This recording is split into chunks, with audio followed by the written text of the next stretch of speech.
E vamos começar então com o primeiro momento do dia, que da terra à mesa, proteção de cultura e tecnologias de produção. Vou ter comigo aqui oradores que vou passar a chamar para se juntarem a mim nesta conversa que vamos ter no fundo. Paulo Simões, a representação da HZPC Portugal. Bem-vindo, Paulo. Chamava também Ana Rita Coelho, da Faculdade de Ciências e Tecnologia da Universidade. Temos claque para a Ana Rita Coelho, muito bem. Aqui para o HZCP nem houve uma palminha também, caramba. Paulo Simões, da HZCP. E connosco temos também Roman Zvors, da Europatat. Roman, you can come, please. Umas palminhas também, vá, para sermos bons anfitriões. Muito obrigada. Agora vou passar para aquele lado. Não, se calhar posso anunciar já aqui. Portanto, vamos ficar já com a primeira apresentação. Portanto, será Paulo Simões, da HZPC Portugal, que irá falar da importância da batata semente relacionada com as questões fitossanitárias.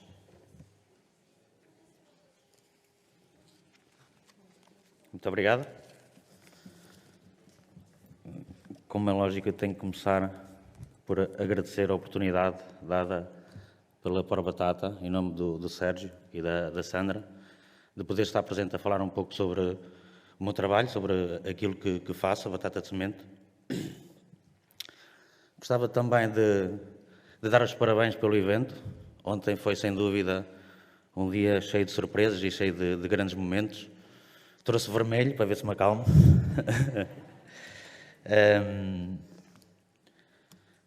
Vamos então por aqui. A importância da batata de semente nas questões sanitárias.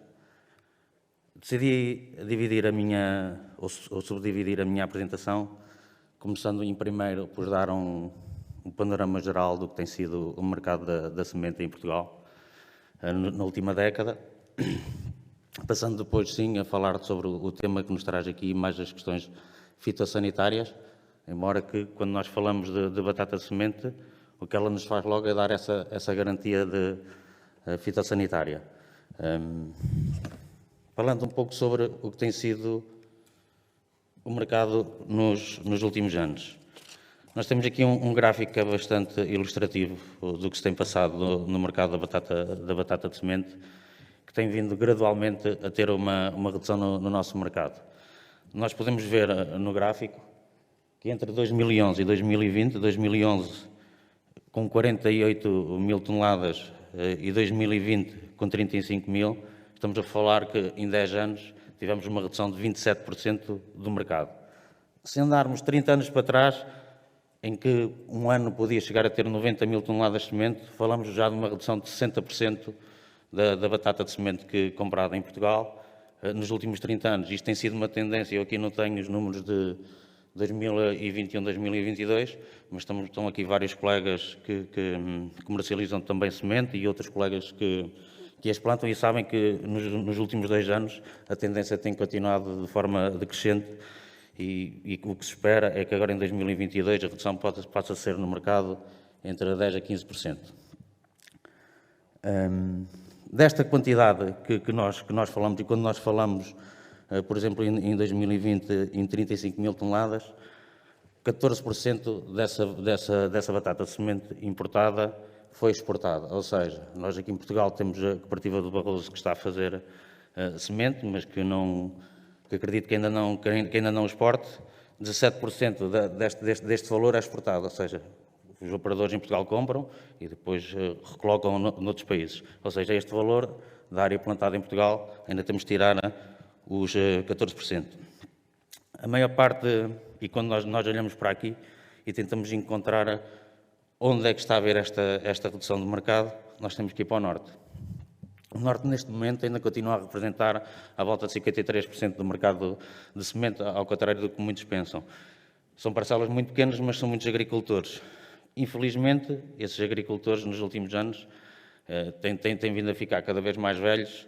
As questões também, as mudanças fiscais que houveram, a remoção de produtos para a conservação, tem feito com que a redução na zona norte do país tenha sido muito mais acentuada do que em qualquer outra zona do país e onde está neste momento a haver este pico de de redução. Este ano, por exemplo, enquanto no Sul a semente vendida deverá andar muito próxima do valor do ano passado, já na Zona Norte houve uma redução muito, muito grande. Portanto, e sobre o mercado também não queria aprofundar, que também não é o tema que me traz aqui, só queria para tentarmos balizar qual é que é o volume de mercado e o que é o mercado de semente. Sobre o tema central, batata de semente, questões sanitárias. Bom, como eu dizia, nós quando falamos de batatas de semente estamos a falar das questões sanitárias. Todos os processos que existem até a certificação é uma garantia fitossanitária. A este nível, e porque eu estou a falar para pessoas que trabalham nisto há muito mais tempo do que eu e são coisas que nós já sabemos do nosso trabalho, de uma forma muito geral, vou-vos falar de 3 pontos: da pureza varietal e da rastreabilidade. São breves conceitos, uma coisa muito leve. Vou-vos falar um pouco das etapas que acontecem para uma batata de semente ser certificada, e depois vou falar sobre os novos... depois vou-vos falar que uma das outras vantagens de comprarmos batata de semente é sem dúvida a possibilidade depois de no futuro poder haver novos genótipos. Sobre a pureza varietal, todos nós sabemos a que se refere. Um agricultor, quando escolhe uma variedade, ou um cliente, quando escolhe uma variedade, ele o faz porque existem certas e determinadas características da variedade mãe em que vão de encontro àquilo que ele ou o seu cliente quer. A possibilidade de garantir que é variedade, que não há mistura de variedades, é sem dúvida um ponto de vantagem quando nós compramos uma semente certificada. É a garantia que na semente que nós compramos estão lá representadas todas as características que nós buscamos na variedade que nós queríamos. A nível de rastreabilidade, todos nós sabemos bastante bem o que é. A mim o que me importa dizer enquanto empresa de semente é que a grande importância que para nós tem a rastreabilidade não é mais do que tentar garantir e dar alguma segurança ao bem mais sagrado que o agricultor tem, que é a terra. Ou seja, se nós temos um problema, e como sabem, um lote de semente pode ser espalhado por vários países, nós temos que ter o controle onde é que essas batatas vão ser semeadas ou plantadas, para caso haja algum problema, caso escape algum tipo de controle, em imediato que a gente possa bloquear as sementes que ainda não foram vendidas ou todas essas parcelas. Rastreabilidade é obrigatória por lei, como todos sabem, e essa é a principal função, é dar essa segurança e tentar, de uma maneira pronta, minimizar alguns problemas caso o hajam. Como eu vos dizia, são dois conceitos que todos nós que trabalhamos na agricultura sabemos bem o que são, e na batata de semente não é exceção. Depois, como eu vos dizia, nós íamos falar também um pouco sobre a certificação. Bom, obviamente que eu não sou o maior especialista, porque o meu trabalho, como sabem, é aqui em Portugal, não trabalho diretamente com as plantações de semente, mas há algumas coisas que eu posso partilhar convosco sobre a certificação.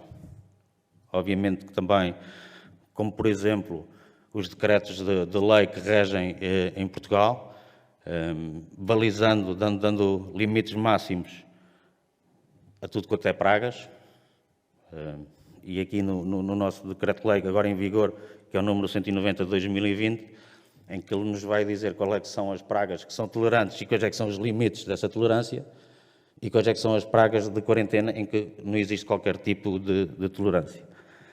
O que é que nós podemos notar aqui é que em qualquer país da União Europeia, eles têm todos o mesmo documento como base, que foi lançado pela União Europeia, e depois os países têm que ter, dentro deles próprios, leis que têm que ser, no mínimo, tão exigentes como a nível europeu.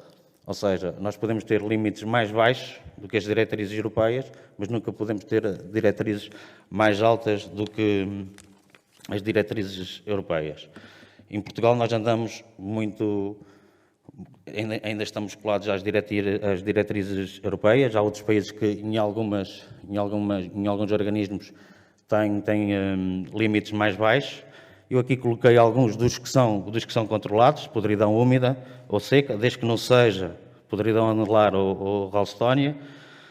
A sarna comum purulenta, em que existe um limite. Por exemplo, nestas podridões, para termos uma ideia, em Portugal a tolerância é 0,5, quando nós falamos no sistema de certificação francês é 0,2, ou seja, a este nível são um pouco mais exigentes.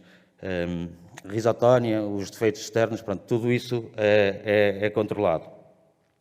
E depois existem aqueles organismos em que não pode ter mesmo nenhuma existência, que também já conhecemos alguns deles, podridão anelar, a ralstónia, e depois, dependendo da zona em que seja produzida, também o epitrix, a zebra chips ou a tessia, podem ser organismos de quarentena. Estes organismos é que a quantidade detectada no lote tem que ser 0, não há hipótese, não há o mínimo de tolerância.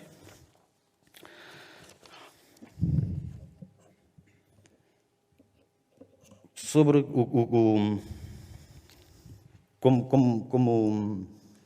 como é feita essa certificação, que passos é que são dados?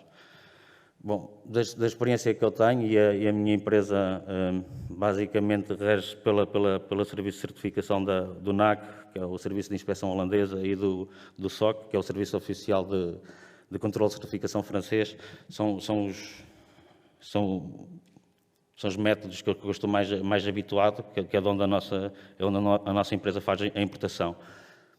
Como é que isto se processa? Basicamente, nós temos 3 etapas. Temos uma etapa antes do cultivo, e essa etapa, ainda ontem falávamos aqui da higiene sanitária. Bom, é uma etapa antes do cultivo que ele tem que garantir, e depois, durante todo o processo, tem que continuar. Ou seja, antes da etapa, nós temos... Os agricultores têm que ser auditados, temos que garantir que eles têm a maquinaria, que eles têm os equipamentos suficientes, que eles têm os procedimentos adequados para poder produzir batata de semente. Após esse processo e a garantia desses procedimentos e desses equipamentos necessários, eles são admitidos a serem produtores de semente. Depois de serem admitidos, eles vão ter que declarar as parcelas. Bom, na declaração dessas parcelas, como é lógico, vão ter que comprovar que não existem pragas de quarentena nas parcelas, vão ter que comprovar a rotação e vão ter que também garantir, no caso da semente certificada, um isolamento no mínimo de 10 metros para qualquer outra cultura de batata. Após feito este processo, o agricultor, no pré-cultivo, já garantiu todas as exigências necessárias, então vamos começar a multiplicar. Nesta fase, aquilo que é feito logo é a verificação da tal pureza varietal que eu vos referi há pouco. Vamos verificar também a fitossanidade do material, temos que garantir que está livre de pragas e de vírus. Vamos analisar novamente o solo e vamos começar a fazer as visitas aos campos. As visitas aos campos são feitas em média, na Holanda, em média 3 vezes, em França é 2 a 3 vezes, ou seja, andam ali por volta das 3 visitas por parcela. E já nessas visitas, eu depois à frente tenho um slide, já vão os inspectores com as fichas e já começam a pontuar o campo, consoante os seus padrões. Após a cultura estar preparada, após todas essas visitas e após já essas classificações que já foram feitas no campo, o lote é colhido e começam-se a verificar lotes, tanto a nível laboratorial como a nível visual. Uma garantia que eu tenho ali, que é muito importante, é que no final de ser certificado, nós sabemos que esse lote representa uma parcela, representa uma origem, representa uma classificação e um agricultor. Ou seja, estamos a falar também daquilo, voltando atrás, da rastreabilidade. Em suma, a nível da certificação, nós podemos, obviamente todos nós já tivemos problemas de qualidade na semente, existem pragas e organismos evolutivos, Tudo isto é feito, obviamente, com amostragem de tubérculos. Por exemplo, na Holanda, normalmente as amostragens têm à volta de 101 tubérculos, ou seja, há sempre um risco de depois no final termos algum problema, mas todo o procedimento que é feito, desde o agricultor até o embalamento, até o transporte, é feito por forma a tentar garantir o máximo de qualidade.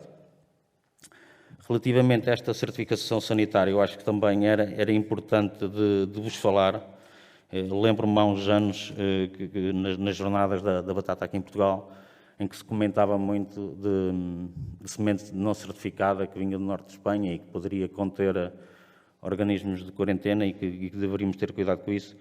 Eu acho que também é importante vos dizer que, ano após ano, também tem sido uma tendência que tem vindo reduzida, tem vindo a ser reduzida. Os agricultores também estão cada vez mais conscientes dos riscos, também já conseguem também ver que a nível de rentabilidade também temos uma diferença quando utilizamos uma batata certificada ou uma batata não certificada, ou seja, já não creio que esse seja um dos grandes perigos que a gente possa ter. Não digo que não continue a vir, mas já não vem aquela quantidade monstruosa que nós tivemos a oportunidade, pelo menos parte de nós que teve durante esses anos todos nas jornadas, parece-me que já não ser uma grande realidade ou um grande problema que nós temos para enfrentar. Ora, muito bem. O que é que nós temos aqui? Pronto, isto deve estar um bocadinho pequenino. Nós, do lado esquerdo, temos a ficha de campo, que eu vos dizia, onde os técnicos começam à procura, se detectam algum vírus, detectam pé negro, e começam já a fazer a pontuação. Cada classe de semente vai ter os seus limites bases e depois, já em baixo, temos as tolerâncias após a colheita do lote. E como eu não sei se estou a demorar muito tempo ou estou a demorar pouco tempo, vou supor que estou a demorar muito. Vou-vos falar dos novos genótipos. Os novos genótipos, o que eu tenho para vos dizer é que comprar batata semente certificada é, sem dúvida, a garantia de novos genótipos. Nós ontem falávamos aqui de todos os desafios que a fileira tem por passar, de todas as necessidades que são criadas todos os dias e novas para os nossos clientes, para os consumidores, os desafios que nós temos em alimentar o mundo, os desafios que nós temos em produzir em áreas que nós normalmente ou tradicionalmente não são áreas de batata. Sem novos genótipos, nós temos que parar não há desenvolvimento na investigação e essas tecnologias não vão avançando. Sem dúvida que a compra de batatas de semente vai permitir também que as empresas de batata de semente, com dinheiro que ganham, que possam reinvestir esse dinheiro e irmos atrás, então, da tal evolução que o nosso mercado quer. Se nós, hoje em dia, e todas as casas comerciais, e é a tendência de todas as casas que apostam na investigação, estão a caminhar para variedades com resistências a nematodos, que já é usual em Portugal, com resistências a míldios, com resistências a vírus. Nós queremos continuar esse processo até um dia chegarmos ao resíduo zero, que eu acho que é o objetivo da agricultura.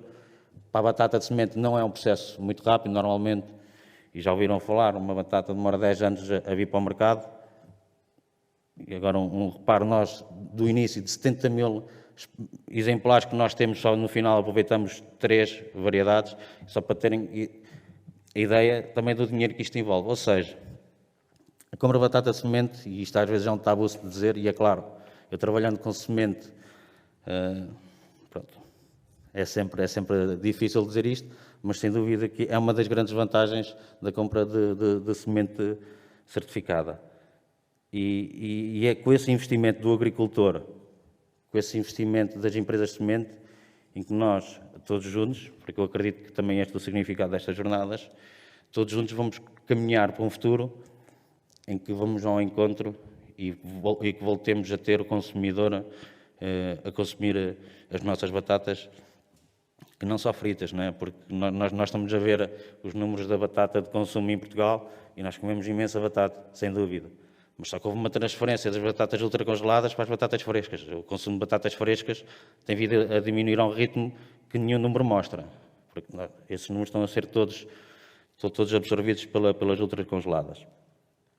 E com este reparo, e já para acabar, eu queria vos deixar só aqui com um pequeno vídeo para vos mostrar um pouco do que é uma empresa de batata de semente e de todos os processos. Eu acho que é um vídeo interessante.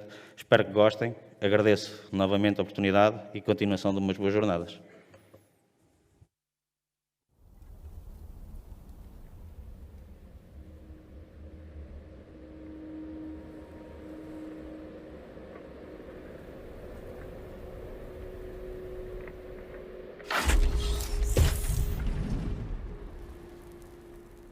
Where some might see a potato, we see a world of possibilities and endless varieties.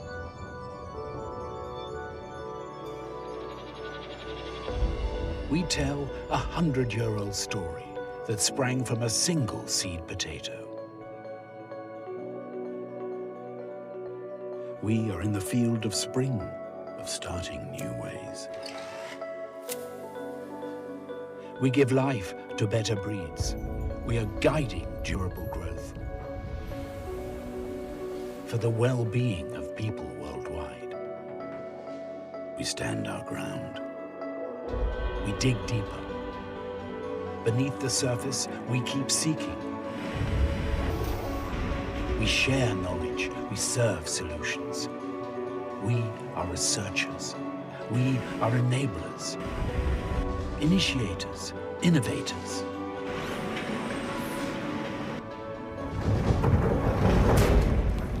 We are HZPC.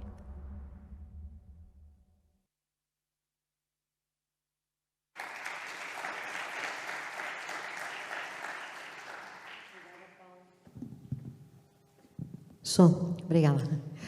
Obrigada, Paulo. Vamos então, eu sugeria que a parte das perguntas ou comentários que queiram fazer fossem feitas no final das apresentações. Aliás, sugeria, não vem no programa, mas fica também a minha concordância com esse ponto.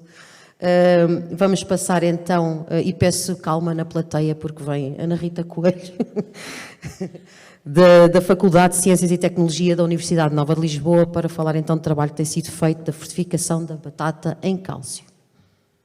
Olá, bom dia. O meu nome é Ana Rita Coelho, venho em representação do professor Fernando Lidon e venho apresentar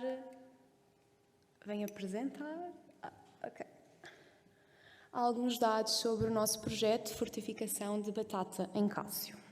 Antes de mais, vou apresentar a estrutura da minha apresentação, vou falar um pouco sobre a batata, sobre o cálcio como sendo um nutriente essencial, a biofortificação agronómica, que foi o tipo de biofortificação que utilizámos neste projeto, os objetivos por trás deste projeto, os itinerários técnicos e objetivos durante os 3 anos e, por último, o trabalho que neste momento está em curso.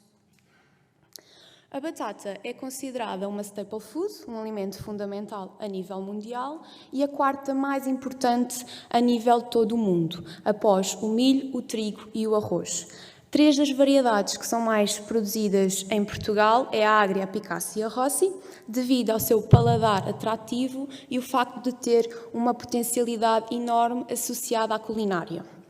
O aumento da produção de batata processada deve-se essencialmente às indústrias de fast food, de snacks e alimentos considerados de conveniência, como é o caso da batata congelada e da batata desidratada.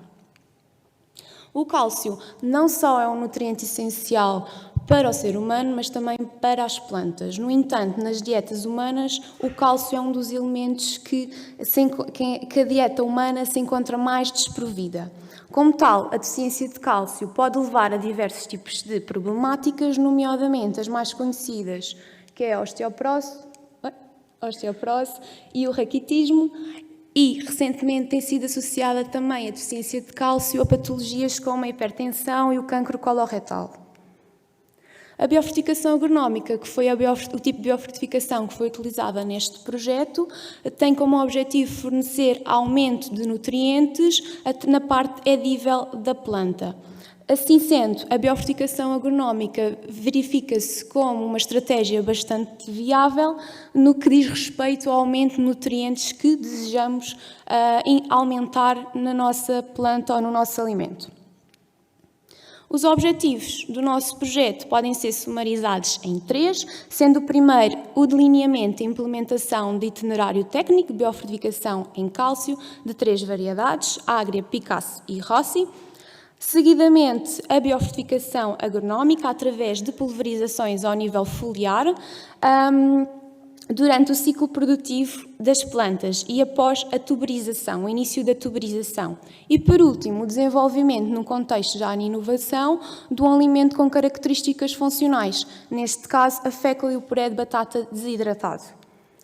No primeiro ano, o itinerário técnico consistiu na aplicação de 4 adubações foliares, aplicações foliares, durante o ciclo produtivo da planta e sempre após o início da tuberização, com cloreto de cálcio e nitrato de cálcio com 4 concentrações distintas. No primeiro ano, aplicou-se concentração de 1, 3, 6 e 12 kg por hectare de cloreto de cálcio e de nitrato de cálcio 0,5, 1, 2 e 4 kg por hectare. Realizaram-se diversas tarefas no primeiro ano, mas como o tempo é curto, tenho que sumarizar e, portanto, venho falar um bocadinho sobre a monitorização dos drones. Antes de mais, os 3 campos experimentais, em cada um deles foi implementada uma variedade, que foi trocando ao longo dos 3 anos. A localização dos campos é junto à região oeste, mais precisamente na zona da Lourinhã, sendo que no primeiro ano o campo Moledo foi implementada a variedade Agria, no campo Casal Galhardo a variedade Picasso e no campo Boas Águas a variedade Rossi. Ok.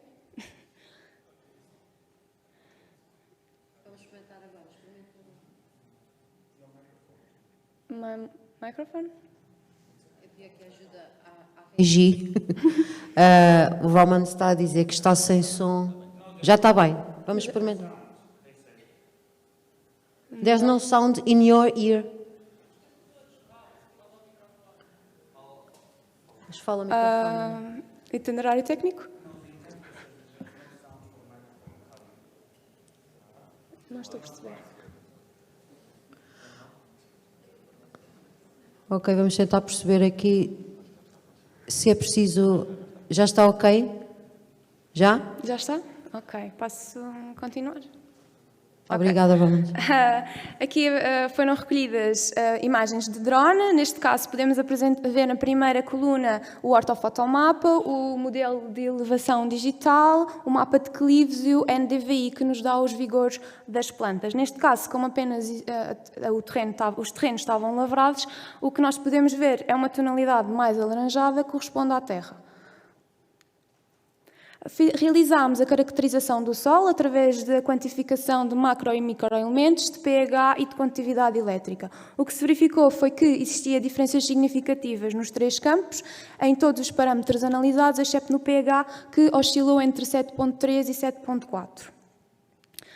Realizámos também análises da água, em que verificámos que a água do campo Moledo e do campo Boas Águas era classificada da mesma maneira e que no Casal Galhardo, apesar de ser um bocadinho diferente e todas elas de origem subterrânea, o que se verificou foi que era uma água indicada para o cultivo da batata. No segundo ano, o itinerário técnico já sofreu algumas alterações. Passámos de 4 aplicações foliares para 7 aplicações foliares. Deixámos de parte o nitrato de cálcio e passámos a utilizar o cloreto de cálcio na concentração de 12 e 24 kg por hectare e introduzimos um novo produto, que foi o cálcio quelatato com EDTA, que também foi aplicado nas mesmas concentrações, 12 e 24. À semelhança do primeiro ano, realizou-se inúmeras tarefas de campo, ao nível da batata e ao nível da cultura no seu desenvolvimento. No entanto, vou salientar aqui a monitorização por drone, que é muito interessante. Apresento no campo Boas Águas, neste segundo ano, fez-se a rotação das culturas implementadas. Portanto, neste segundo ano, no campo Boas Águas, implementou-se a variedade Agria, no campo Moledo, a variedade Picasso e no campo Casal Galhardo, a variedade Rossi. Podemos observar aqui nos slides que o NDVI, no caso da variedade Agria, foi recolhido após as 6 aplicações foliares, no caso do campo Moledo, após 4 aplicações foliares, e eu peço atenção ao facto de, no campo Picasso, termos aqui uma grande falha, não sei se estou a conseguir, grande falha ao nível do NDVI. Podemos observar plantas saudáveis aqui à volta e, no entanto, temos aqui uma falha. Esta falha corresponde, não mais nem menos, ao tratamento de cálcio quelatado a 12 kg por hectare. O que podemos observar é que, após 4 aplicações foliares, no campo Moledo, na variedade Picasso, o que se verificou foi que as plantas controle estavam saudáveis. Quando temos a aplicação de 12 kg de cloreto de cálcio, existem umas pequenas toxicidades ao nível das folhas, da parte aérea das plantas. Quando aplicamos 24, o dobro de cloreto de cálcio, já existe um maior nível de toxicidade para as plantas. No entanto, quando aplicamos cálcio DTA a 12 kg por hectare, as plantas realmente têm aqui bastante toxicidade ao nível da parte aérea das plantas. No caso do cálcio DTA a 24 kg por hectare, podemos observar que as plantas até estão com um ar saudável. No entanto, isto deveu-se ao seguinte: quando fizemos a primeira e única aplicação de cálcio DTA a 24 kg por hectare, o que aconteceu foi que as plantas praticamente morreram. O que podemos ver aqui foi uma recuperação por parte das plantas após quase terem morrido após a primeira aplicação e única de cálcio quelatado com EDTA a 24 kg por hectare. No terceiro ano, que é aqui que eu vou focar um bocadinho mais no que foi feito, mantivemos as 7 aplicações foliares ao longo do ciclo produtivo da cultura. No entanto, mantivemos o cloreto de cálcio a 12 kg por hectare e o quelatado de cálcio também a 12 kg por hectare. Algumas das tarefas passaram à semelhança do primeiro e do segundo ano pela recolha de imagens via drone, em que podemos observar o estado vegetativo da cultura. Podemos observar, por exemplo, aqui no campo Picasso, nesta fileira, que são as plantas controle, que não tiveram qualquer tipo de aplicação foliar, e aqui também no campo Moledo, aqui o primeiro retângulo corresponde também às plantas controle. O que aconteceu no caso do campo Casal Galharda, ainda não tinha havido qualquer tipo de aplicação foliar, porque foi um campo que teve sempre um bocado desfasado dos outros dois. A plantação ocorreu sempre um bocadinho mais tarde e nesta fase ainda não tinha havido qualquer tipo de aplicações foliares, mas foi bom para perceber qual era o estado vegetativo da cultura nesta etapa. Aqui apresento as fotografias e podemos observar no campo Boas Águas que tem uma particularidade. Os campos são todos diferentes, são na zona da Lourinhã, mas com condições edafoclimáticas diferentes. Este é um campo muito ventoso. E o que podemos observar neste caso foi que as plantas controle, tal como pudemos ver no slide anterior, apresentavam-se saudáveis, que é o que podemos ver na imagem. No caso do cloreto a 12 já existe alguma toxicidade, sendo muito maior no caso do cálcio quelatado com EDTA. No caso do campo Moledo, visto as condições do campo serem um bocadinho diferentes e ser um campo um bocadinho mais resguardado, as plantas controle estão normais, saudáveis. Quando se aplica cloreto a 12 kg por hectare, existe uma ligeira toxicidade, mas não tão grande à semelhança do campo anterior. E quando aplicamos o cálcio EDTA a 12 kg por hectare, existe sim uma pequena toxicidade, mas não tão grande como no ano anterior. Aqui apresento a quantificação por espectrofotometria da absorção atómica dos teores de cálcio dos tubérculos à colheita. O que se constatou foi que, com o tratamento de 12 de cloreto, a variedade Rossi aumentou 20,2%, 26,2% o teor de cálcio comparativamente aos tubérculos controle, que não sofreram qualquer tipo de aplicação foliar. A variedade Picasso apenas 9,3% e a variedade Agri aumentou 96,2% relativamente e comparativamente aos tubérculos controle. No caso do cálcio EDTA a 12 kg por hectare, na variedade Rossi houve um aumento de cálcio de 41,1%, da variedade Picasso de 71,8% e na variedade da Agria mais que duplicou o teor de cálcio presente nos tubérculos comparativamente aos tubérculos controle. Nos 3 anos realizámos também uma análise da localização tecidular em 5 regiões do tubérculo, que podem ver na imagem, onde está 1, 2, 3 e 4, 5. O que se constatou nas 3 variedades foi que existe uma predominância de acumulação de cálcio na zona periférica do tubérculo, que é muito grande, e depois na zona central, mas sendo muito elevada na zona periférica. Neste momento, o trabalho que está em curso é o desenvolvimento de fécula e puré de batata desidratado, enriquecido em cálcio, e a respectiva incorporação de aditivos alimentares para podermos ter um produto de valor acrescentado que possa ser um dia comercializado. Apresento aqui, nas 3 primeiras imagens, é relativa ao puré de batata desidratado, sendo as últimas 2 ao desenvolvimento da fécula de batata. Após termos este processo todo otimizado, vamos passar para o estudo da aceitabilidade deste tipo de produtos. Quero agradecer a todos os intervenientes neste projeto, uma especial atenção à Faculdade de Ciências e Tecnologias, ao ISA, ao INIAV, à Loricup, um especial agradecimento também ao Sr. Ercílio Lopes, Joel Bernardo e à Dona Sónia por todo o apoio ao nível logístico nos campos e a todos os intervenientes. E muito obrigada e estou disponível para esclarecer dúvidas que tenham e muito obrigada pela vossa atenção.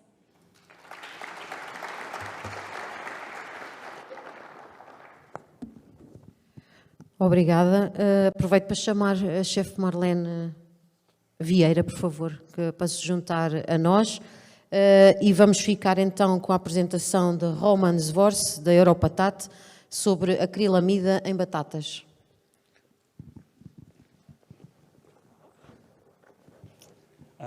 Good morning to everyone. I hope the presentation will come up right now.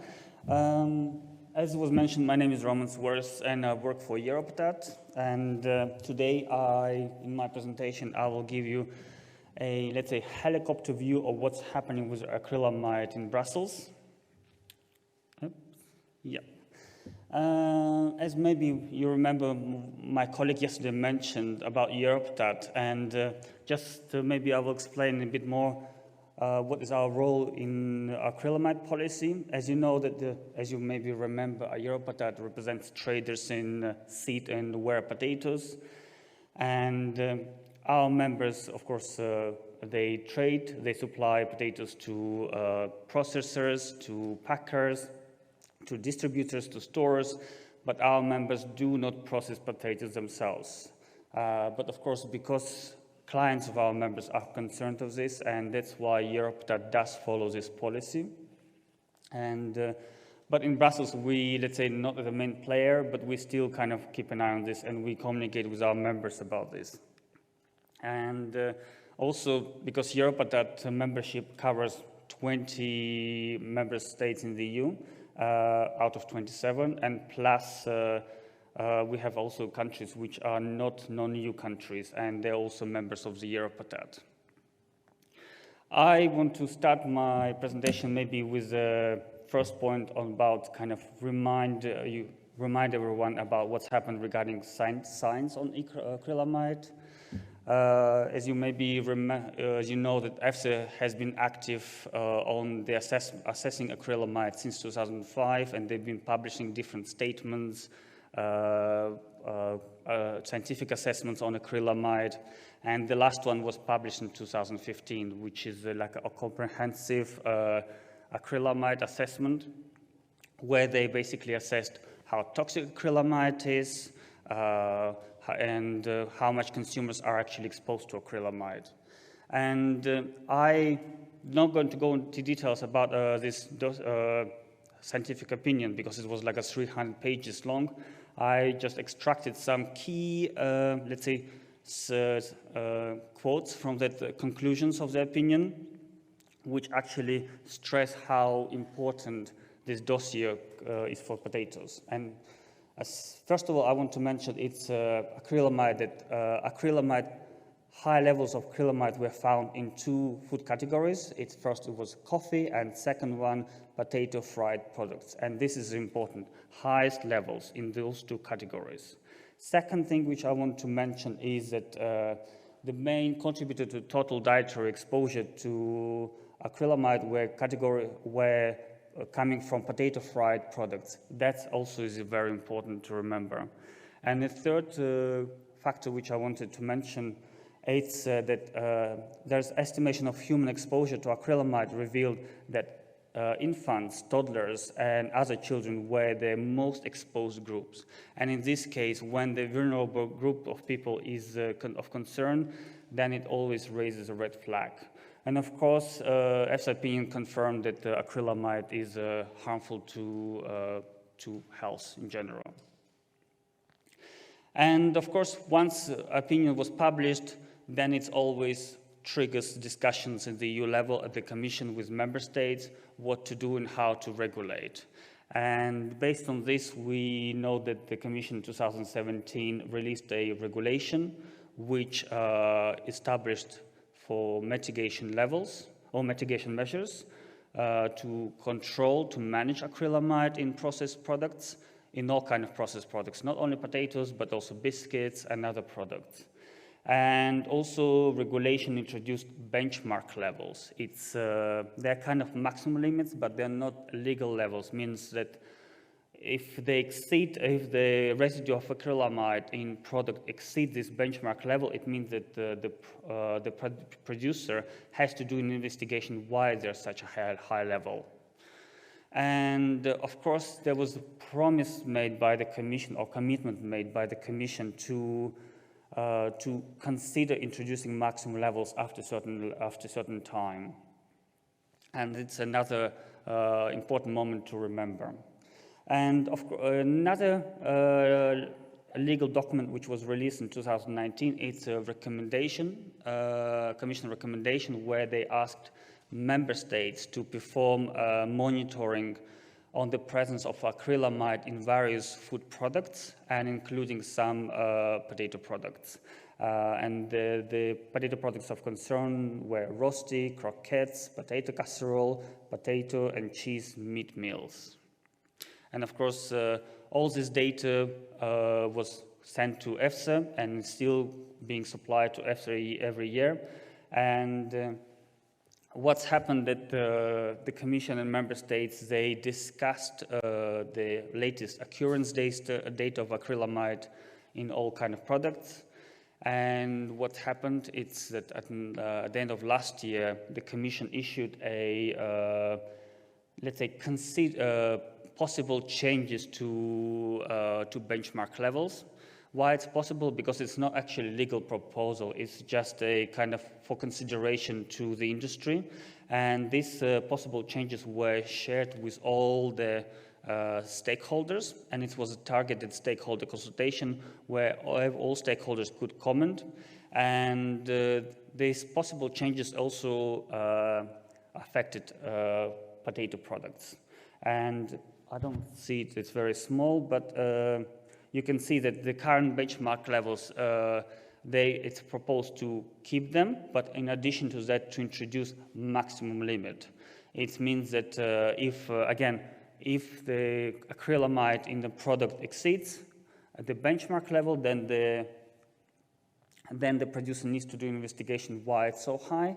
But if it exceeds the legal maximum limit, then it's already, the product can be considered as harmful and it should be withdrawn from the market. This is normally the approach. And in addition to this, these possible changes, also there was introduced proposed to introduce benchmark levels for new products which were controlled under recommendation, and it concerns rosti and other potato-based products and root and tuber vegetable fries. And we as Europatat, we did not respond to this consultation, but we informed our members that such consultation is happening, and we received a position paper from Porbatata, and with an agreement of Porbatata, we shared this presentation with the Commission, officially submitted. And after this consultation, the Commission organized a stakeholder forum. It was a virtual forum, of course, because of coronavirus, and it was held on 24th of February. And what's happened during that forum is that all kind of stakeholders were offered an opportunity to make a presentation. How does the current policy on acrylamide works, and what do they think about the proposed possible changes? And I listed some in my slide. I listed some of the points which came from industry, and you can see that industry is not in favor of setting the maximum limit. They are more in favor of revising of benchmark levels. Also, industry stressed that it's still difficult to control acrylamide levels at the industrial level. Also, it was stressed that some varieties behave differently every year. For example, 1 year mitigation measures work, but next year these mitigation measures have to be adjusted for the same variety. And also, what was mentioned that, for example, when you test a batch of processed products, then there could be one sample which was very high levels of acrylamide, and it spoils basically the full result. And also what I wanted to mention is that in EFSA opinion, it was mentioned that consumer exposure also comes from products which are home cooked at home. And that's why industry suggested that there should be more information provided to consumers to make sure that consumers are informed about the potential risks when they kind of, I don't know, fry something and they get a very brown, delicious brown kind of burnt stuff, but they're the ones which contains, of course, the acrylamide. And that's why the consumer education is very important. Of course, there was, not everything was so kind of in favor of keeping the system, or kind of that there's still more time needed. There are some associations which were actually insisting on the establishing of maximum levels. And I remember, for example, there was an association, BIUC, like a consumer association, and they were insisting that consumer health has to be protected and the maximum limits have to be established. Also, at that forum was mentioned that there's already a lot has been done by the industry.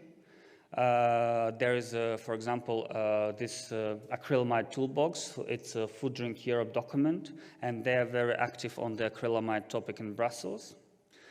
Also, there is a website exists on Good Fries, which is called, and there's an advice what is the best way to cook your fries at home. We, at Europe, that we are actually working together with EUPA, the potato processors industry, and they are the ones who are looking after this website, and they are going to update this website, and we will be helping them as well. And I want to conclude the presentation maybe with some observations and maybe suggestions. First of all, I want to mention that the current discussions on this consultation, which was issued earlier this year, is still ongoing. That means that member states and the Commission are discussing this. And I spoke to the Commission last Friday, and they said that they still haven't decided on the way forward, and possibly it will continue until next year, until the end of this year, and they will see on how to move forward, because there are some member states which are not in favor of setting maximum limits. And also what we're expecting published probably in upcoming weeks, or maybe it was already published today, another EFSA statement which will confirm the genotoxicity of acrylamide. It's another important element, but it's not going to change a lot because the Commission is already working on the assumption of genotoxicity. Another point which I wanted to mention is that it's important to remember that you might be having issues with managed acrylamide, but there are still kind of another associations which are like a BU consumer association, which will be opposing any kind of status quo. They will be still insisting on maximum limits, and that's why it's important that your companies, your organizations have a strategy on the management of acrylamide, because this problem is going to stay there for a long time. It's not going to go away, And there will be more testing done, and there will be more data revealed, and these levels might be revised again after some time, because we have to remember that we have an official kind of confirmation from the European Food Safety Authority, which said that acrylamide is genotoxic and harmful, and that's an important factor or basis for the Commission to regulate and make it rules strict. And that's why it's important that you, especially at the processing factories, you do the regular testing. If you have an exceedances of benchmark levels, you investigate what are the reasons for those exceedances. And also it's important to communicate with the national authorities and the European Commission, because these discussions are taking their place and they are discussing it, and they might adopt changes which will have an impact on you. Also, what I want to suggest is that to look also beyond the acrylamide legislation, look at some other policies which could maybe in the long term help to solve the issue. And this, for example, new genomic techniques, because the first speaker, Paolo from HSBC, he mentioned that there's discussions on new genomic techniques taking place, and you probably all heard about Green Deal, because the objective of the Green Deal is to kind of transform the European way of growing, producing food products to make it more sustainable. And as we know that there's a lot of kind of initiative to restrict the use of pesticides, restrict the use of fertilizers. And that's why the Commission sees the policy on new genomic techniques as a kind of a helping hand to kind of to offer an alternative. Unfortunately, the perception of this policy is a bit kind of negative, because the word genomic scares people. Some people think that it's something related to GMO, but it's not the same. And my advice is that, especially to World Patata, to ensure that you discuss it with your members and get involved, and maybe it will allow you in the long term to breed new varieties which will have lower, let's say, acrylamide levels. And of course, I want to mention about our event, which will take place in Dublin. It's Europe Congress. You're all invited, and thank you very much. Here's my contact details if you have questions.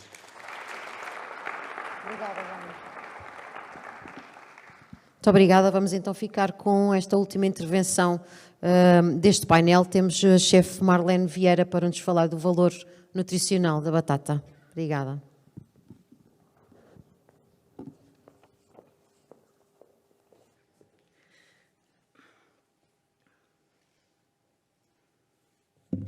Bom dia, vou baixar aqui um bocadinho. Pensava que tinha aqui um fogão à minha espera. Seria mais fácil. Eu estaria melhor ali entre tachos, mas pronto, não foi para isso que me chamaram cá. Foi para poder, através de palavras, mostrar também aqui esta minha paixão pela batata e o papel dela na minha área, que é a restauração e alimentar pessoas. Portanto, é para isso que eu estou cá hoje. Já todos sabemos que eu, antes de mais, queria agradecer à Por Batata pelo convite, estar aqui no meio de tantos experts da área e que nos ajudam. Eu acabo por ser aqui a última da escala, portanto, da cadeia, era isso que eu ia dizer, acabo por ser... Bem, não sou bem a última, porque os últimos somos todos nós, que comemos as batatinhas maravilhosas que são feitas aí por esse mundo fora.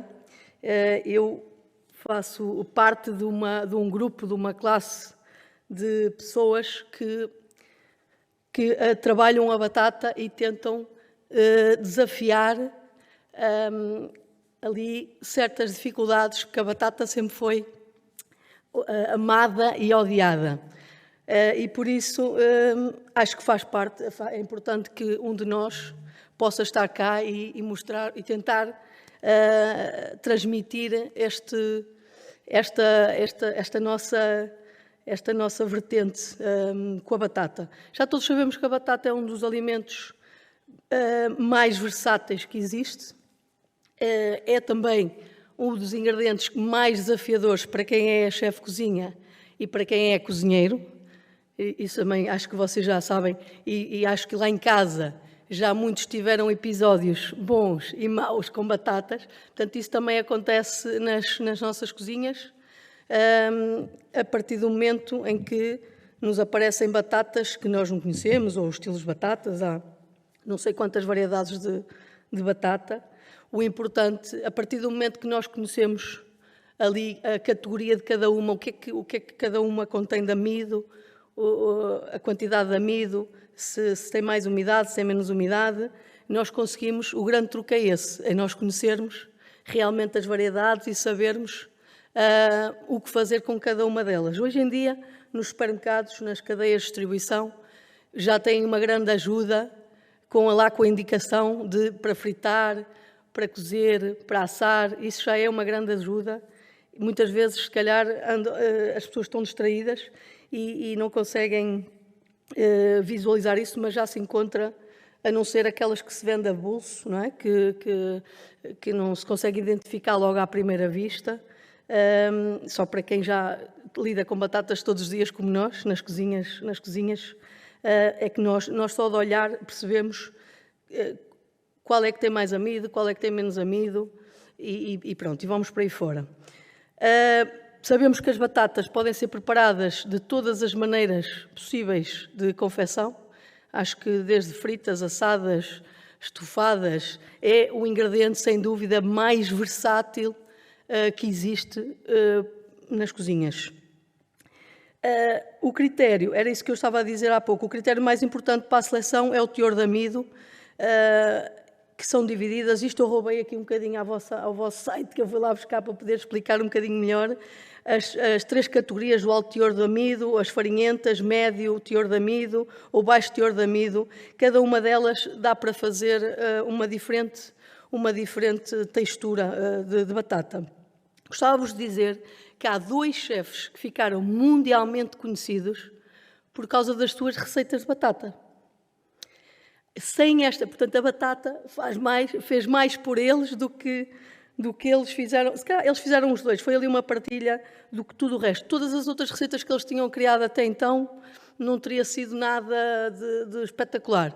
Fizeram 2 receitas com batata, um e outro, e tornaram-se alguns dos chefes mais conhecidos no mundo. Um deles é inglês e chama-se Weston Blumenthal, que faz supostamente a melhor batata frita do mundo.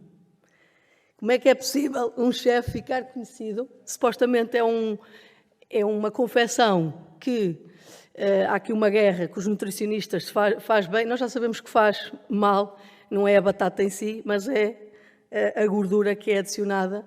Mas o que é certo é que faz bem à alma e de que maneira. E também fez muito bem à carreira deste chefe.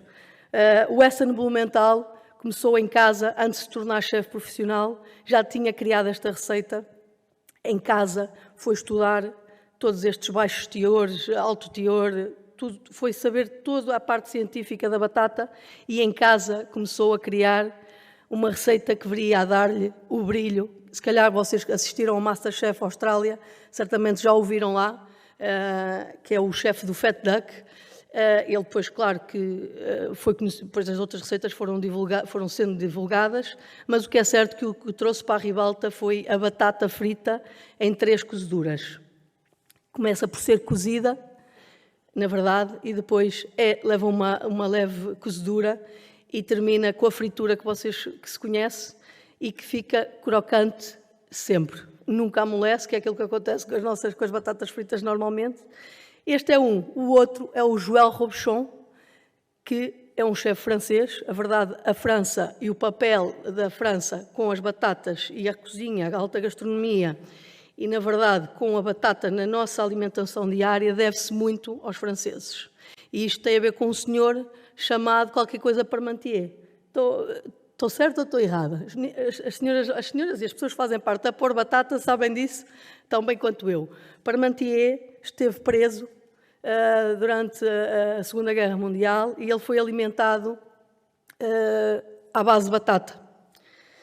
E depois, quando saiu, aquilo ficou como um exemplo e há uma receita até de sopa, um famoso creme francês que se chama a base para as sopas, as bases dos cremes, que se aprendem hoje em dia nas escolas de hotelaria e que fazem parte da formação de qualquer cozinheiro profissional, parte sempre de um parmentier, isto dedicado a este senhor, este cientista, que consistia numa base de cebola e batata. Esta era a base para qualquer creme de legumes e depois era adicionado qualquer outro. Isto para dizer que a batata é algo muito importante nas cozinhas profissionais e principalmente na cozinha, pronto, que mais reconhecida no mundo inteiro, que é a cozinha francesa. Hoje já as coisas já mudaram, ainda bem, os outros países foram evoluindo nesse sentido, mas a França teve aqui um grande papel nesta introdução da batata na nossa alimentação no dia-a-dia, mas também na alta cozinha que surge na França. Portanto, o famoso puré de batata começa na França e o Joël Robuchon, que é dos chefes com mais restaurantes no mundo inteiro e dos chefes com mais estrelas Michelin no mundo inteiro, é conhecido pelo puré de batata. Toda a gente o conhece pelo puré de batata. Não há um cozinheiro que entre para as escolas de hotelaria que não fica a saber quem é o Joël Robuchon. Qualquer pessoa que vá a um restaurante dele no mundo, porque ele tem vários restaurantes espalhados pelo mundo de forma de consultoria, não é? Portanto, ele não está lá, obviamente, presente, mas dá o nome e escreve a carta. E quem vai lá aos seus restaurantes encontram o puré de batata, o famoso puré de batata, que dizem as más línguas que leva meio quilo de batatas, meio quilo de manteiga. Não sabemos, não sei, não tenho a certeza disso, porque eu já o comi e o que é certo é que a batata está muito presente naquela receita. O que é que eu vos posso dizer mais? Que em Portugal a batata surge na cozinha portuguesa no século XVIII, mais ou menos. Principalmente na zona do Minho, Trás-os-Montes. Aliás, as receitas minhotas, eu sou de minhota, e grande parte das receitas minhotas, a batata está presente. Estamos a falar aqui do bacalhau à minhota, estamos a falar aqui do bacalhau ao lagareiro, que toda a gente conhece, estamos a falar de... Pronto, tem ali as papas de sarrabulho, não levam, que muita gente conhece, mas os rojões, a maior parte das receitas minhotas levam batata. Se tiver o arroz, tudo bem, está lá o arroz, mas a batata tem que estar. É uma das bases da alimentação, principalmente na cozinha minhota e na cozinha transmontana. E mais, o que é que eu vos queria dizer? Que a batata alimenta, mas o que é verdade, que a batata, para além de alimentar, houve alguém que disse: não coma batatas porque alimenta, por dever cívico e por ser barata, coma batatas porque é bom. A batata é um ingrediente que nos dá panos para mangas. Vocês, certamente, não sei quem é que assistiu ao MasterChef em Portugal este ano, o que é certo é que a batata... como é que eu vos posso dizer isto? A batata cria-nos... a minha filha, por exemplo, quando eu falo em batatas fritas, não é? Quem é que não tem uma felicidade gigante a comer batata frita? No entanto, o nosso desafio nas cozinhas é trazer a batata frita que nós comemos lá em casa, que é única, para os restaurantes. Como é que nós conseguimos ter aquele sabor de casa, que nós normalmente em casa não gostamos de fazer batata frita por causa do cheiro. Fritar em casa batatas não é a mesma coisa que fritar num restaurante. E tudo tem a ver aqui com o tempo que sai, com o tempo que chega às mesas, que chega à mesa do cliente, não é? E tem a ver também com a qualidade da batata. O grande problema que nós temos na cozinha, os chefes de cozinha, é a quantidade de batata que é feita em Portugal, que não nos chega da forma, isto é, nós temos ali meio ano de batata de boa qualidade e temos outro meio ano de batata sem tão boa qualidade. E este é um desafio que eu proponho aqui, a quem é o especialista disto, isto chega à política e chega a outros lados, tem a ver com esta consistência de qualidade, que nós em casa só fazemos de vez em quando, mas nós nos restaurantes temos de fazer todos os dias, grandes quantidades de batata, não é? E então, este é um dos nossos desafios, é termos a qualidade da batata doce, não é? Quando nós comemos, nós gostamos muito da batata frita, porque o amido cozinhado e cozinhado daquela forma fica super doce. A batata fica doce e sal, porque a batata leva sal a seguir, é uma conjugação perfeita. E por isso é que nós gostamos tanto de batata frita, porque há ali uma combinação de aromas que na nossa boca vai resultar num êxtase de felicidade indiscutível. Se calhar, em termos de sabor, é que nós conseguimos ter mais equilíbrio por causa desta reação e a crocância, não é? Porque a mim chamam-me a chefe das texturas porque a crocância da batata é muito importante. Depois nós juntarmos a este doce que está na própria batata e juntarmos ao sal, nós temos quase aquele quinto sabor que se calhar alguns de vocês já ouviram falar, que é o umami. Só lhe falta ali acidez. E se nós vamos juntar o ketchup, nós vamos buscar aqui. Pronto, não é batata, mas eu por isso, particularmente não gosto da acidez do ketchup, mas gosto da acidez da maionese. Então, nós neste conjunto, nós temos aquilo que nós chamamos uma explosão de sabores. Isto consegue-se muito na batata frita. Pronto, quais são os desafios? O grande desafio é este, é termos esta batata doce que só se encontra durante uma altura do ano em Portugal. Estamos a falar aqui da batata portuguesa, porque eu consigo, obviamente, ter batatas de outras da França, de Espanha, mas, na verdade, não têm a qualidade da nossa batata, em termos de sabor, deste equilíbrio, desta doçura. Este é o nosso maior desafio, é a consistência nos restaurantes. Depois, a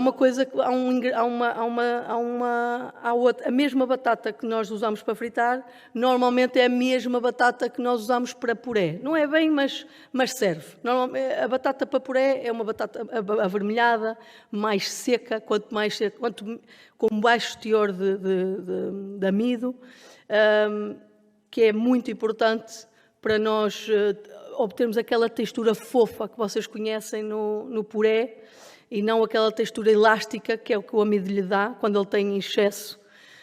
Eu vou-vos ensinar aqui uns truques, já que eu não posso cozinhar, vou-vos dizer que a batata para o puré não se corta. Portanto, nós devemos ou cozê-la com a pele ou cozê-la inteira se quisermos adiantar trabalho e não nos queimarmos a tirar a pele. Portanto, nunca cortem a batata porque ela cortada vai absorver muita água e depois o puré não vai ficar fofo. Para termos uma textura perfeita, não se deve cortar. E antes de passá-la no passe-bite, temos que deixar toda a água evaporar. E como é que fazemos isso?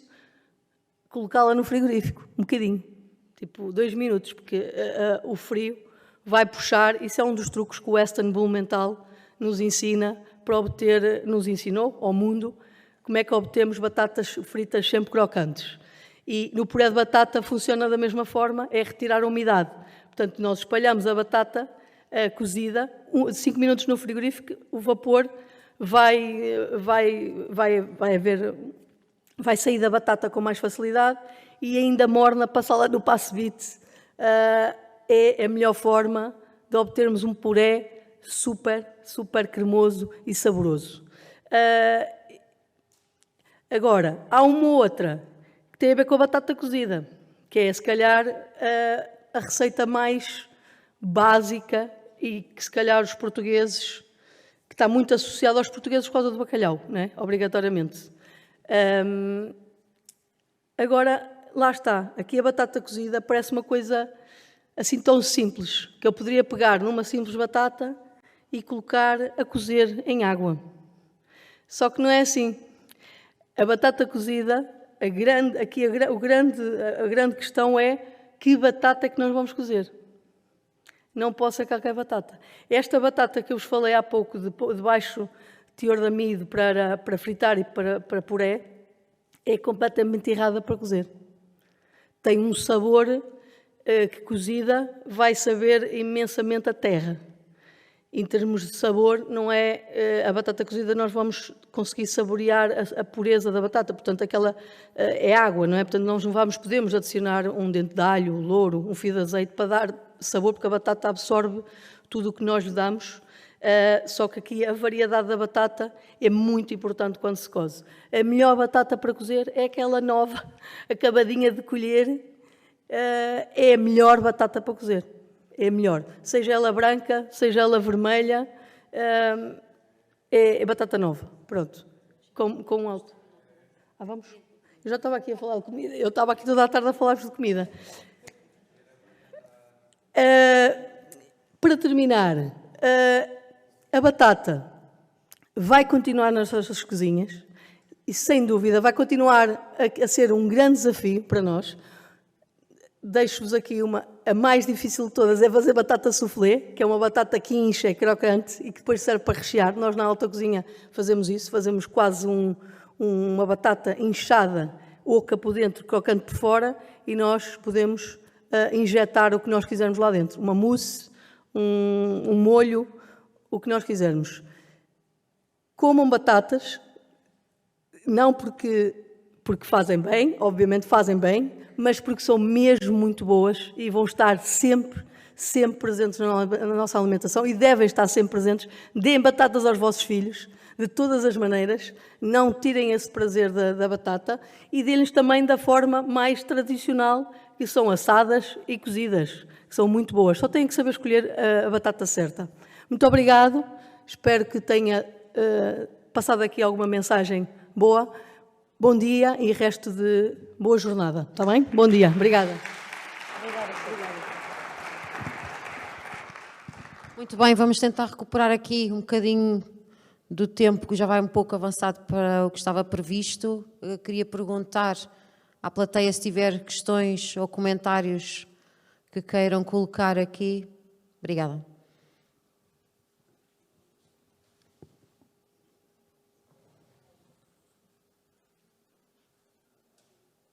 Bom dia. Bom dia. Bom dia a todos, parabéns a todos pelo painel, gostei muito de os ouvir a todos. Pedro Santos, CIA Aperitivos. Só sobre o tema da acrilamida, já falei aqui com ele sobre ele ontem, e uma vez que vocês vão agora começar a discutir os temas, eu gostaria de vos ouvir falar um bocadinho sobre isso.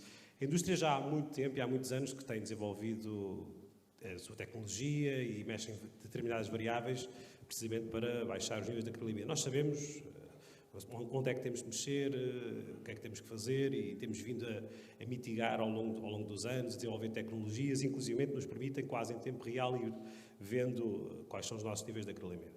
Acontece que a acrilamida é um contaminante muito variável, ou seja, nós temos inclusivamente o mesmo lote de batata que pode ir para 4 laboratórios diferentes e com quatro resultados diferentes, e uns dentro e outros fora. Portanto, isto aqui, temos de estar todos muito conscientes de que quando isto se vier a desenvolver, este tema é um tema que veio para ficar, e sim, tudo aquilo que foi falado ali pelo membro da Europatat, já todos o conhecemos, eu estive presente no fórum da EFSA. Agora, isto é um tema que vai estar entre nós, e temos de estar conscientes de que tudo o que seja limites e limites impostos nos podem criar problemas. Os nórdicos estão muito piores que nós e sabemos disso. Agora, o mesmo lote de batata pode ter, hora a hora, ter níveis de acrilamida totalmente diferentes. E o que é que vamos fazer? Vamos tirá-lo todo do mercado? Como é que vamos fazer? Vamos estar 2 semanas à espera do teste do laboratório para que o lote seja validado? Portanto, há aqui muitas questões que têm que ser desenvolvidas. E a única questão, e eu calmo já, que eu gostaria de ouvir, e nomeadamente a parte da produção, da Europatat, do desenvolvimento de batata de semente, o que é que está a ser feito? Porque nós na indústria temos estado a desenvolver muitas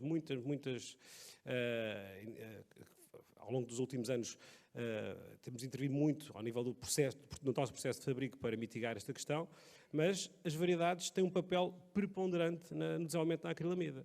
E, portanto, é preciso que todos sejamos conscientes disso.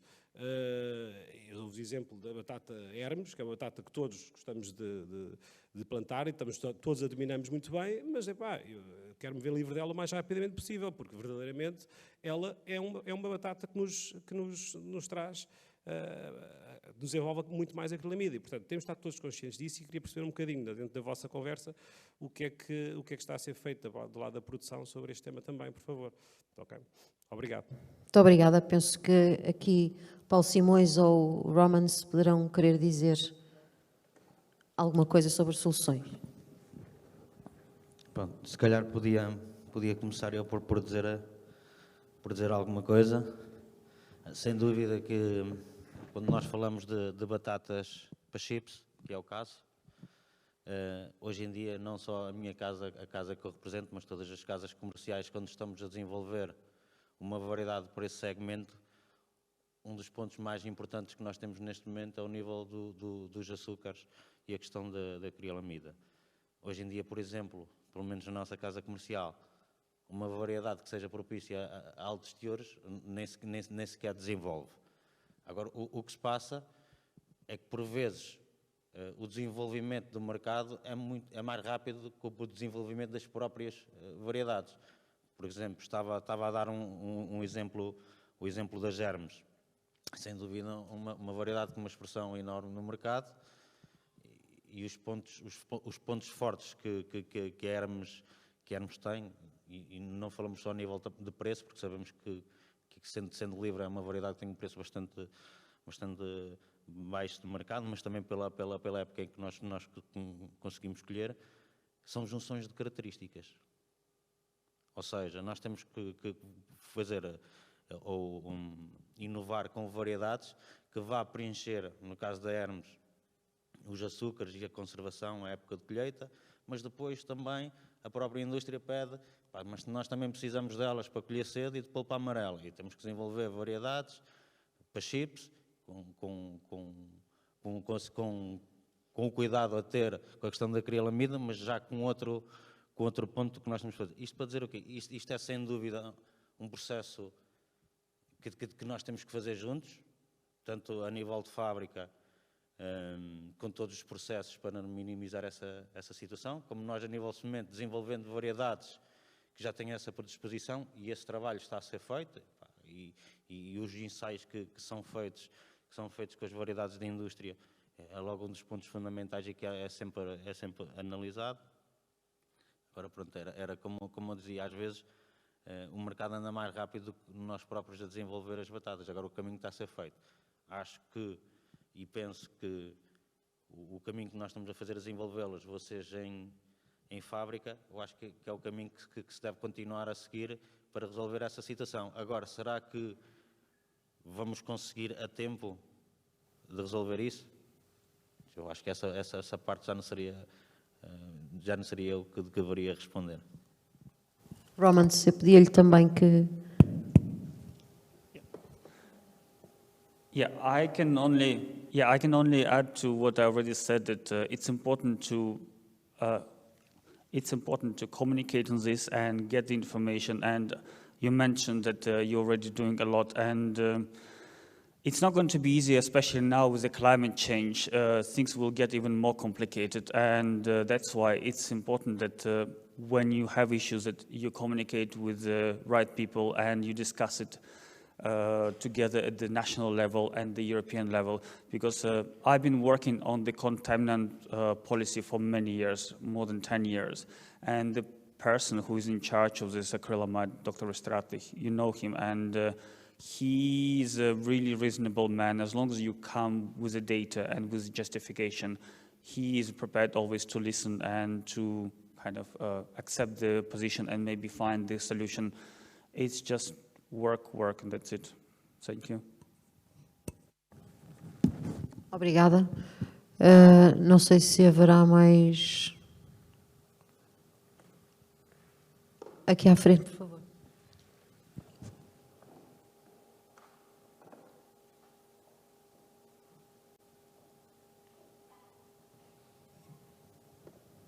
Ora, bom dia a todos. Sérgio Ferreira, da Por Batata, e Loricube também, relativamente ali à biofrutificação do cálcio, também fizemos parte. Mas aqui um bocadinho relativamente à acrilamida, só também dar a importância que as coisas têm, que também falámos ontem. A Europa tem tendência apertar demasiado os limites, sejam eles de substâncias que se aplicam, sejam eles de substâncias que, quando se confecciona um alimento, que é o caso, surjam, por diversas razões, e já existe muito trabalho desenvolvido nisto. A acrilamida é algo que se trabalha há cerca de 20 anos, não mais que isso. Portanto, acaba por ser recente. E a informação cada vez é maior. É importante, e da parte da Porta Batata teremos que fazer também este trabalho junto das entidades, de explicar, mas o Roman, na apresentação que fez, relançou uma coisa que é extremamente importante e que acho que a Europa, neste caso, não está a fazê-lo bem, que é a comunicação com o consumidor.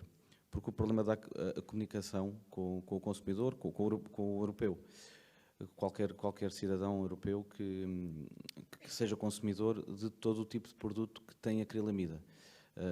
Porque a questão da acrilamida é o limite máximo que o nosso corpo consegue resistir durante um dia.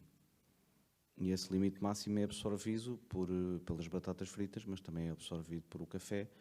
E em Portugal nós consumimos bastante café, eu sou um deles, e qualquer processo de refação, quem faz torradas em casa, quem faz... E todos estes processos e todos estes alimentos nos adicionam, e isto adicionam acrilamida, e nós ingerimos em diferentes fontes. E parece que às vezes nós atacamos, entre aspas, a Europa como está focada no problema, e que um dos problemas realmente é ali, está a fazer este aperto, mas parece que se esquece que há situações muito piores noutro espaço. Portanto, isto era também, relativamente com o Roman, e o trabalho que podemos fazer em conjunto, de tentar, sem dúvida, procurar, e a indústria está a procurar essa resposta também, a produção de sementes também está e terá que procurar essa melhoria nas sementes, mas o caminho tem que ser global e tem que ser em toda a alimentação. A própria restauração, e temos aqui a chefe Marlene, também terá que ter uma responsabilidade nisto, de produzir bem, porque é na própria restauração que também ingerimos muito e que existe menos controle. Ninguém está a medir a acrilamida que está a fazer que origina naquelas batatas naquele momento. Portanto, os processos têm que ser mais alargados, e isto também era só para contribuir um pouco para aqui.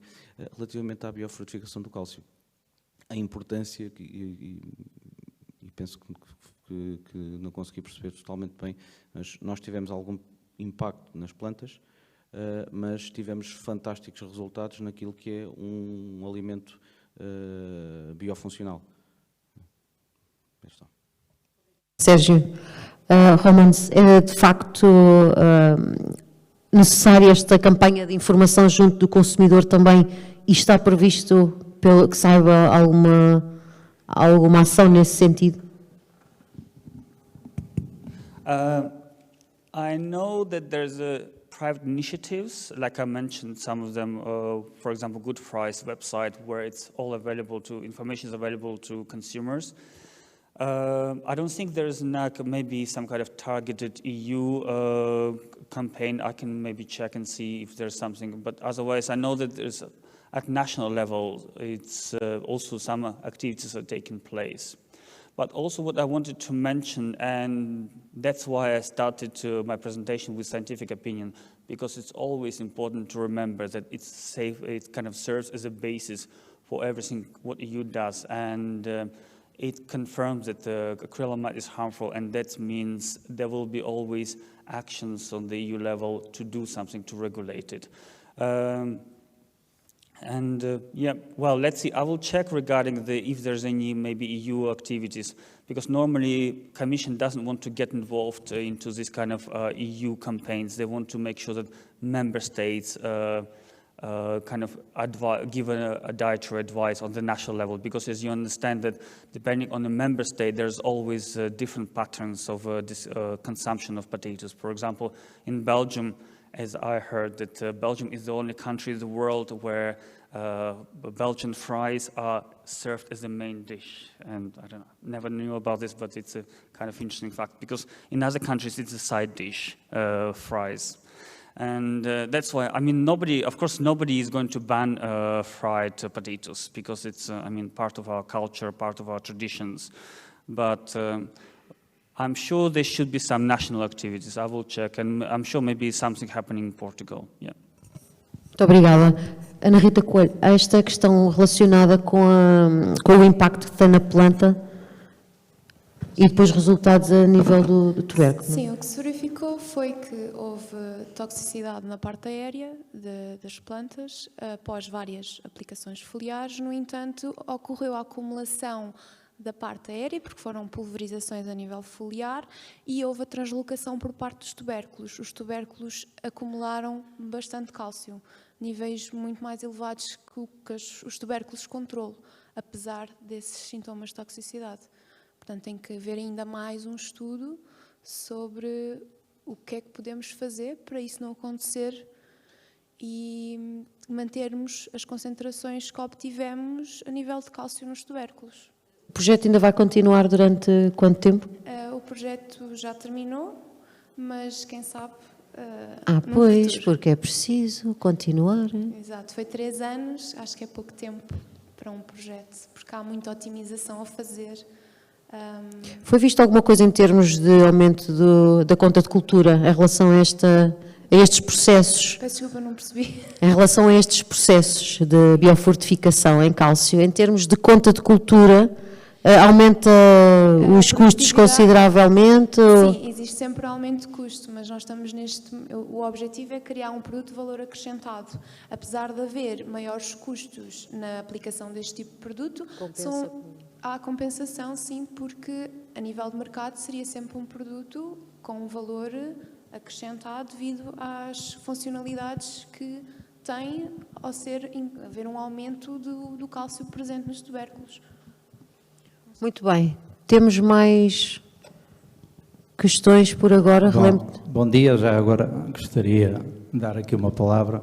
Está aí, não estava a vê-lo, peço desculpa. Já estou aqui. E vem de vermelho e tudo e eu não estava a ver. Antes de mais, acho que a produção tinha que intervir, já que ninguém se chega à frente. Geralmente são sempre os mesmos. Antes de mais, parabéns aqui ao plantel, que é bastante diversificado. Folga em saber que há jovens interessados na universidade, porque o conhecimento e a investigação é o que nos faltou sempre na agricultura. E foi sempre um trabalho muito empírico, com o saber dos avós e dos pais, e vai-se transmitido de geração em geração. Em relação ao cálcio, pois tenho também sido pioneiro, não sou científico, sou um mero agricultor, mas desafiava-os para fazer a incrementação do cálcio através de adubações de fundo. Façam o estudo a partir daí, vão ver que vão obter excelentes resultados rapidamente e não há toxicidade nenhuma. Eu, quando vi que você estava a apresentar, já sabia que o resultado ia ser esse. A experiência assim o meditou. Como sabe, nós somos sempre alvos das empresas para aplicar isto, aquilo e aquilo outro, e infelizmente o bolso é que sofre sempre com isso e os resultados são sempre magros. De qualquer das formas, é de salientar aqui um pormenor. Hoje em dia produzem centenas de variedades de batata, efetivamente as que são boas são muito poucas.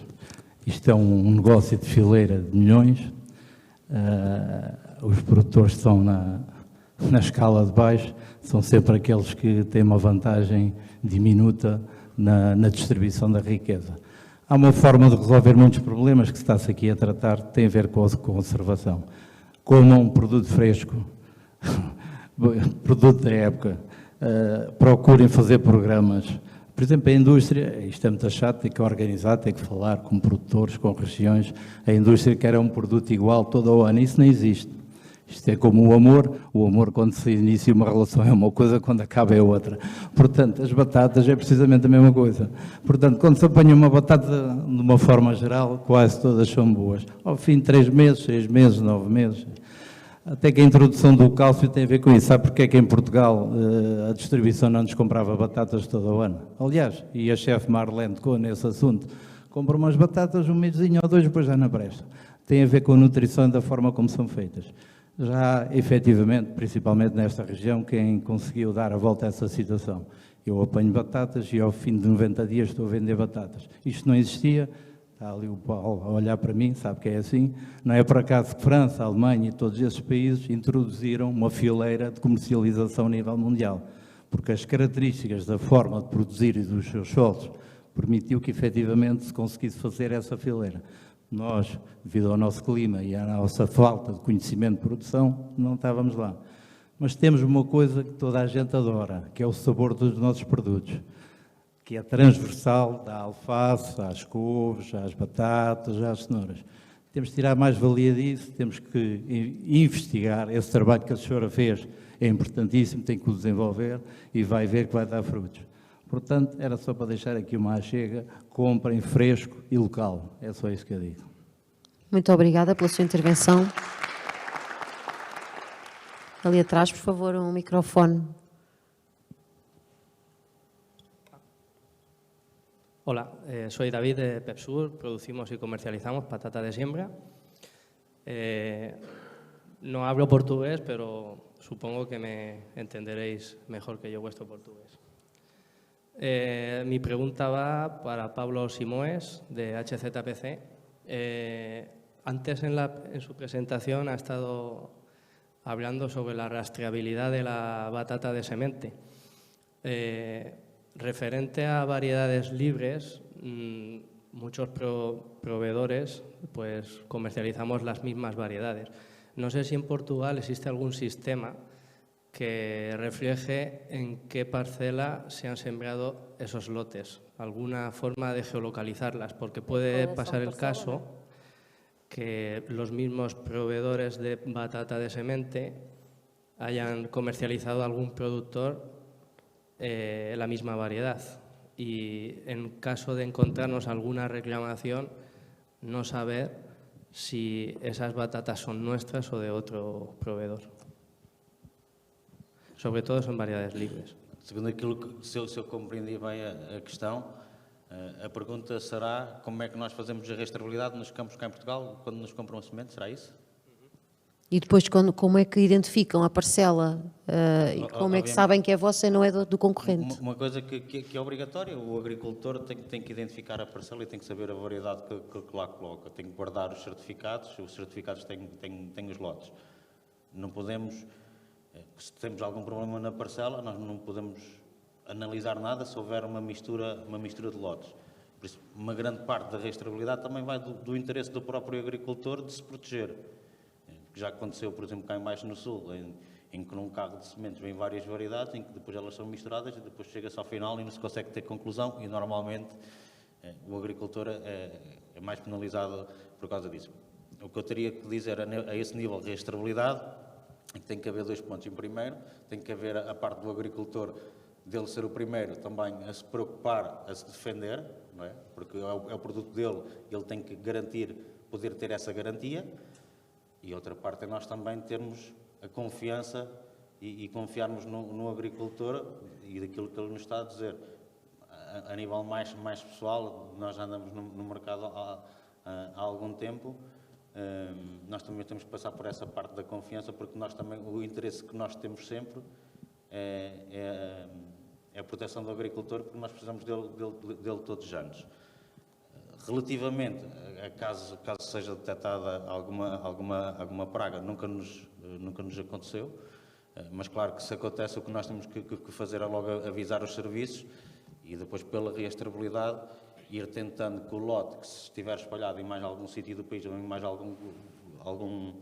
alguma geografia, que seja logo bloqueado de forma a que não haja essa propagação.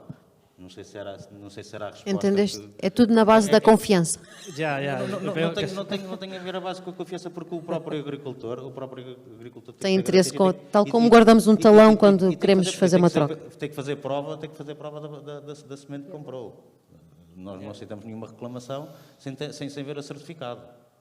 Mi pregunta es si existe algún registro oficial que obligue a identificar esos lotes, en qué polígono y parcela se han plantado. Creo que en algunos cultivos sí existe.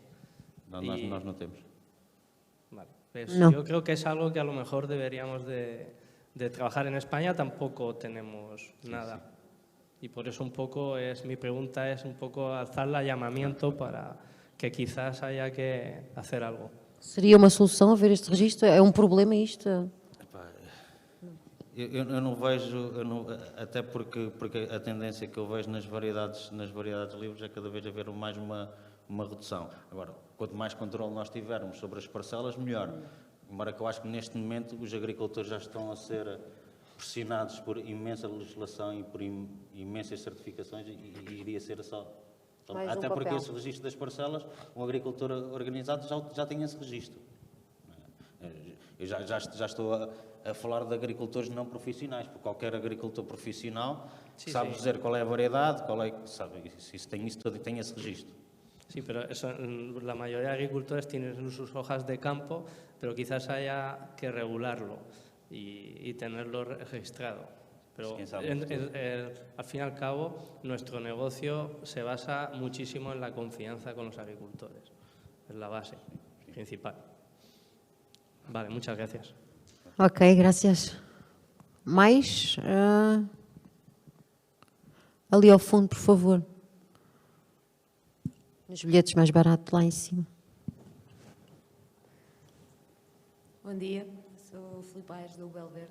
Eu queria aqui fazer uma pergunta à Ana Rita Coelho, por causa aqui da parte do nitrato de cálcio. Vocês passaram, do primeiro ano tinham nitrato de cálcio e depois passaram para o DTA. Foi por alguma razão específica? Na verdade, até foi por sugestão dos agricultores. Nós trabalhamos com os agricultores e houve essa sugestão. Nós já queríamos descartar o nitrato de cálcio porque é muito tóxico, é muito agressivo para as plantas. E nós trabalhamos com os agricultores e foi uma das sugestões e fomos para a frente com isso. E a nível de literatura tem havido bastantes estudos e bastante investigação à volta do quelatado de cálcio e, portanto, avançamos e tivemos bons resultados. Em termos de qualidade, após colheita, viram algum... Sim, nós fizemos diversas análises de qualidade e o que se verificou é que a nível do controle não há diferenças significativas, mantém a qualidade dos tubérculos. Okay. E análises foliares foi feita durante o ciclo? Peço desculpa, não percebi. Análises foliares foi feita durante o ciclo? As análises foliares... Foram feitas durante o Sim, ciclo. nós analisámos a nível de parâmetros de fluorescência da clorofila A, ou seja, da fotossíntese, e manteve-se a atividade fotossintética normal. Ok. Obrigada. Obrigada. Muito obrigada, Ana Rita. Vamos ver se há mais questões. Penso que não. Resta-me agradecer aos participantes deste painel e ao auditório também. Vamos fazer uma pequena pausa, não é? Coffee break. Obrigada, até já.